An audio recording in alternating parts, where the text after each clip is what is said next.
I revise करते हैं। Central excise act year कौन सा था? 1944। इस ड्यूटी का दूसरा नाम क्या है? सैंडवेट। ये ड्यूटी लगती किस एक्टिविटी पर है? मैन्युफैक्चरिंग और प्रोडक्शन पर लगती है ड्यूटी वाली ये। इसका कॉन्स्टिट्यूशनल प्रोविजन संविधान में कौन सी एंट्री लिखी है यहां पर? 84। और स्टेट की entry number 51 of the 7th schedule of the constitution of India. क्या कहते हैं इसमें? सबसे main point, duties of excise on tobacco and other goods manufacture produce in India. लेकिन किस चीज पर पावर नहीं है? Except alcoholic liquor for human consumption, narcotics, opium, Indian है, but including medical and toilet preparation containing सब कुछ। उसके बाद नेक्स्ट पेज पर आइए। टैक्सेबल इवेंट आप पर इंपोज कब होती है duty? When duty is impose, removal पर या मैन्युफैक्चरिंग पर? मैन्युफैक्चरिंग पर ड्यूटी इंपोज होती है। चार्जिंग सेक्शन कौन सा? सेक्शन 3। सेक्शन 3 चार्जिंग सेक्शन क्या कहता है? ऑन ऑल एक्साइजेबल गुड्स मैन्युफैक्चर्ड और प्रोड्यूस इन इंडिया। ये चीज अपने सामने। और रेट कहां लिखा मिलेंगे आपको? सेटा के अंदर। क्या गवर्नमेंट पर भी ड्यूटी चार्ज होगी क्या?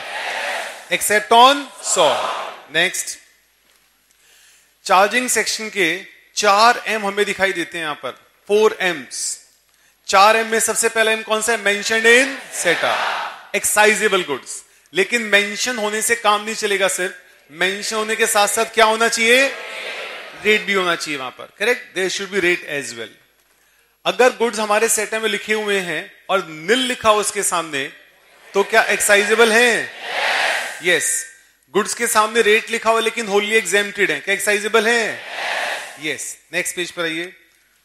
क्या गुड्स वर्ड डिफाइंड है एक्ट के अंदर? नो। गुड्स वर्ड की इंटरप्रिटेशन कहां पर आई? DCM। 2 पॉइंट आए, एक मूवेबल, दूसरा मार्केटेबल। करेक्ट। मूवेबल हमने कहा क्योंकि हमारी एक्साइज ड्यूटी मैन्युफैक्चरिंग पर है और आप मूवेबल को ही मैन्युफैक्चर कर सकते हो। आप मूवेबल, सुप्रीम कोर्ट ने कहा अगर कोई चीज बेच नहीं जी सकते हम, हमें आग लगानी पड़ेगी हमें, तो उस पर हम ड्यूटी चार्ज नहीं करके चलेंगे। लेकिन ध्यान दीजिएगा, सेल करना जरूरी नहीं है। इट्स नॉट नेसेसरी कि हम सेल भी करें, कैपेबल होना चाहिए। It should be capable of being bought and sold. Next, manufacture defined है लेकिन in an inclusive manner. Inclusive manner में डिफाइंड है सेक्शन 2F में। यहां पर अगर हमें कहे कि डिफाइंड मैन्युफैक्चर, तो आप लिखेंगे कि manufacture is defined in an inclusive manner under section 2F, और साथ में कहेंगे judgment of Supreme Court in the case of DCM। Correct. DCM का केस का जजमेंट बहुत क्रिटिकल है। A new and different article must emerge having a distinctive name, character और use. Next page. Deem manufacture section 2F2 2F3 के अंदर सरकार जबरदस्ती कर देती है कि ये प्रोसेस को मैन्युफैक्चर मानकर चलेंगे। जो भी चीजें 2F2 2F3 में आ गई, उनके लिए ये नहीं देखा जाता कि न्यू प्रोडक्ट हैज बीन अबर्ज और नॉट।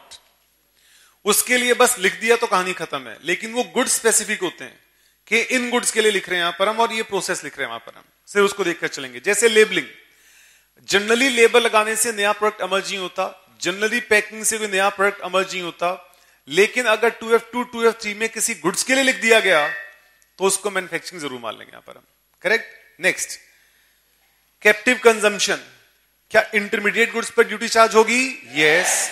लेकिन फाइनल प्रोडक्ट हमारा क्या होना चाहिए? एग्जेम, तब हम चार्ज करके चलेंगे।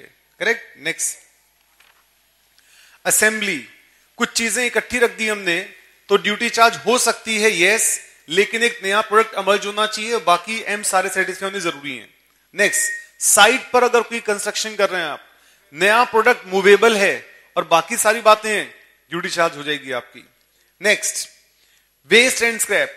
ड्यूटी चार्ज हो सकती है, मार्केटेबल होना चाहिए और मैन्युफैक्चरिंग प्रोसेस के दौरान आपका वो वेस्ट अमर्ज होना चाहिए आपका वहां पर। Next, manufacturer.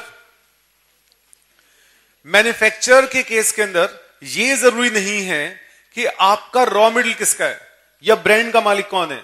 क्या जरूरी है कि कि मैन्युफैक्चरिंग प्रोसेस कौन कर रहा है। सेक्शन 2F में ही डिफाइंड है along with मैन्युफैक्चरर, वहीं पर उसके साथ साथ एक्सप्लेन कर रखा है हमने वहां पर, लेकिन उसका कॉन्सेप्ट ये देखना है who carried out the manufacturing process.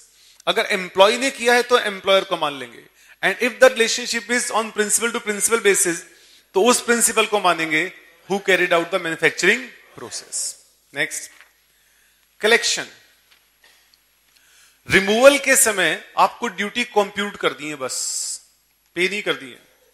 जब कंप्यूट करने का लगेंगे, rule 5 of central excise rules ये कहेगा रेट ऑफ ड्यूटी उसी टाइम का देखकर चलेंगे आप। कैप्टिव कंजम्पशन के लिए जब आप अगले प्रोसेस के लिए इश्यू कर देंगे तब का रेट देखकर चलेंगे। खांडसारी मोलेसिस के लिए रेट ऑफ ड्यूटी उस डेट का देखेंगे जब प्रोक्योरर उसे रिसीव कर लेगा, क्योंकि ड्यूटी तभी पे कर दी है। Sources of law. Central excise act एक छोटा वर्ड है, law as a whole complete चीज है।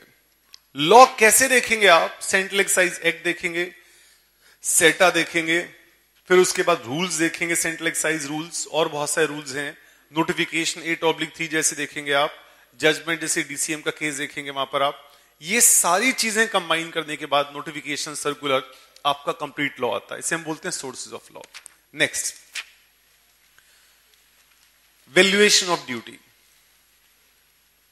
फुल कंसंट्रेशन से बहुत जबरदस्त टाइम बचता, कंसंट्रेशन से अगर काम करोगे। अगर एक काम को लेकर बैठना नहीं है, उसको खत्म कर दो, निपटा दो उसे, जस्ट कंप्लीट इट। उसी काम को लेकर बैठे रहे, घंटा इधर उधर सोचते रहे, यहां पर वही अटेम्प्ट आया तो अटेम्प्ट 6 महीने बाद दिया, वो गड़बड़ काम है। मौका मिला है, पेपर देने का मौका मिला है, पढ़ने का मौका मिला है, काम उठाओ, खत्म करके आगे बढ़ो। उसके बाद कुछ और काम करो। वैल्यूएशन, कस्टम और एक्साइज में बहुत हद तक सिमिलरिटी है, दोनों में ट्रांजैक्शन वैल्यू है। लेकिन पहले जान लीजिएगा कि हम वैल्यू निकालते कब हैं।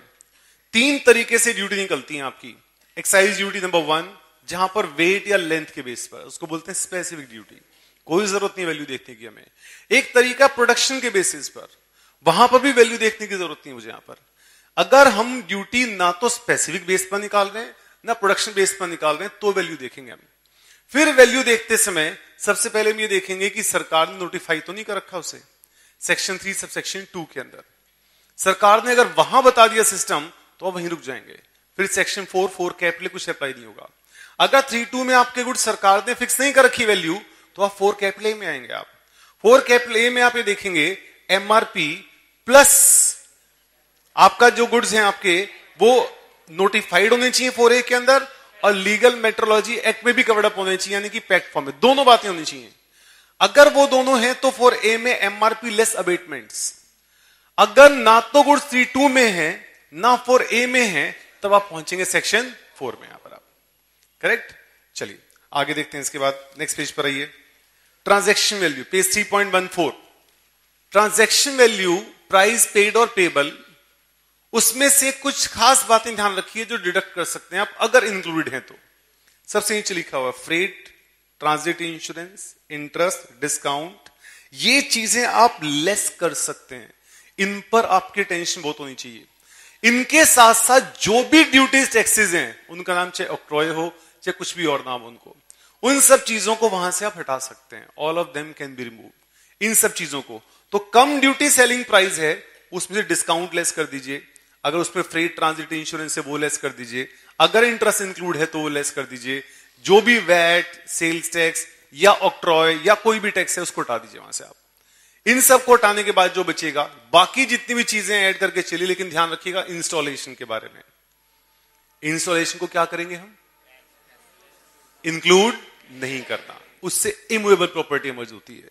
अगर कोई बॉट आउट एक्सेसरीज हैं जो ऑप्शनल हैं, जिनका कनेक्शन नहीं है, उनको भी हटा दीजिए, they shall also be excluded. Correct. Next, round off करता है नियरेस्ट टू ₹1। ड्यूटी को लास्ट में याद रखिएगा। कम ड्यूटी सेलिंग प्राइस, 3 केस हैं जहां पर प्राइस को हमें कम ड्यूटी मानना जरूरी ही है। जहां मान लेंगे, फर्स्ट केस चेक कीजिएगा, हमने रेट कम चार्ज किया, 10,000 रुपए, 10% चार्ज कर लिया हमने, मान लीजिएगा 1,000 रुपए।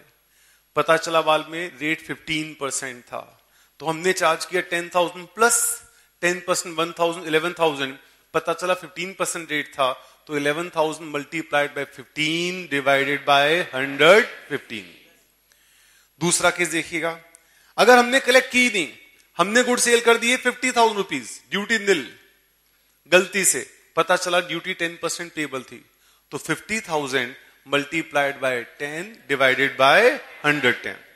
थर्ड केस, एडिशनल कंसिडरेशन, हमें पता चला कि कस्टमर से हमने कुछ और चार्ज किया था जिस पे ड्यूटी पे नहीं की थी, तो जितना और एक्स्ट्रा अमाउंट चार्ज किया था हमने उसको भी कम ड्यूटी मान लेंगे। अगर ये 10% है, मल्टीप्लाइड बाय 10 डिवाइडेड बाय 110 देखकर चलेंगे यहां पर। Next, SSI. एसएसआई का नोट चेक कीजिए ध्यान से, एग्जाम में नोट ही देखना है सर।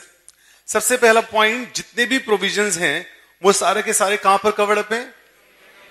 8/2003 नोटिफिकेशन, कोई सेक्शन नहीं है, कोई रूल नहीं है, नोटिफिकेशन 8/3। एग्जेम्पशन, कितने अमाउंट टर्नओवर कितनी एग्जेम्प्ट है? 1.5 करोड़। लेकिन 1.5 करोड़ के लिए हम चेक करेंगे कि आपके प्रीसीडिंग ईयर में टर्नओवर कितनी होनी चाहिए?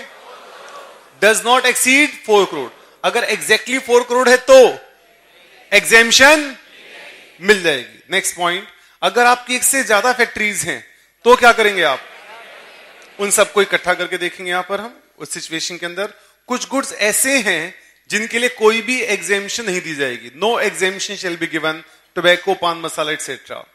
अगर आपकी फैक्ट्री में किसी दूसरे का ब्रांड नेम लगता है तो हम आपको एग्जेम्पशन नहीं देंगे, लेकिन एग्जेम्पशन मिल सकती है अगर आपकी फैक्ट्री रूरल एरिया में है या फिर कुछ बुक्स हैं, रजिस्टर्स हैं, पैकिंग मटेरियल है, शहर में भी फैक्ट्री है, तब भी एग्जेम्पशन आपको मिल सकती है।